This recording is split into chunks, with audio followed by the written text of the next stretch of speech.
สวัสดีทุกท่านมื้อนี้ทาง CIT คอมพิวเตอร์เราจะมาแนะนำต่อโปรแกรมขายเครื่องออนไลน์ที่ว่าใน3ส่วนที่แล้วนั้นข้าพเจ้าได้แนะนำไปแล้วเกี่ยวกับโปรแกรมและ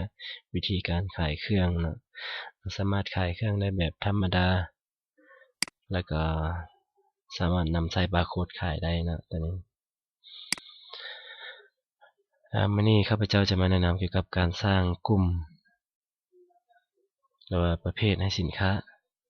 สร้างกลุ่มหรือสร้างประเภทให้สินค้านะตัวนี้จะ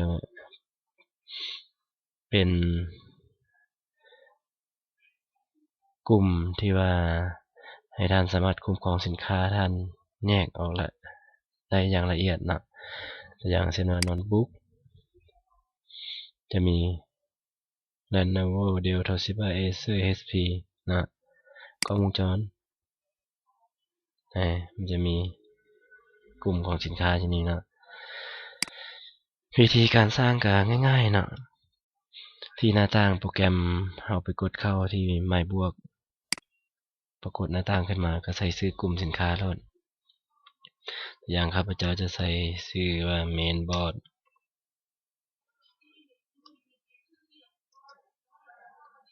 เอา2ภาษาได้ซะตัวนี้ถือว่าข้าพเจ้าจะสร้างเป็นถือว่าประเภทหลักอยู่ทางหน้านี่นะจากข้าพเจ้าเขียนชื่อแล้วข้าพเจ้าก็กดสำเร็จแล้วถือว่า main board มันจะมีหลายยี่ห้อเนาะเช่นว่า Intel บ่ MSI บ่นะตัวนี้เราก็สามารถสร้างเพิ่มก็ได้ปัจจุบันเราได้ main board ถือว่าเป็นกลุ่มหลักนะมันนี้มาสร้างกลุ่มลูกให้ main board นั่นนะกดเข้าไปอีก Intel เราก็เลือกเอากลุ่มอย่าง main board กดสำเร็จ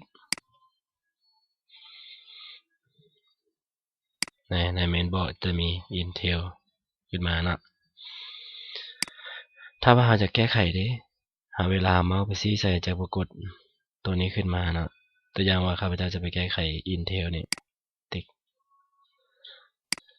เขียนชื่อภาษาลาวใส่เพิ่มจากนั้นก็กดสำเร็จ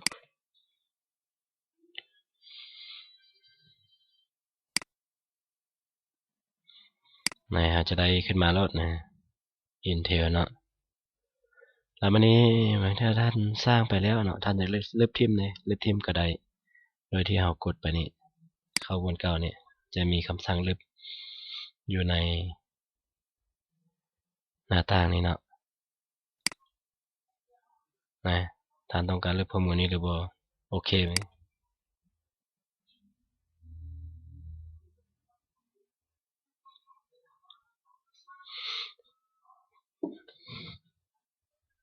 มันจะถึกลึกไปเนาะแต่ว่ามื้อนี้อินเทอร์เน็ตช้าเนี่ยมันจะโหลดโดนหน่อยนึงนะแต่ว่า นั่นก็เป็นวิธีการสร้าง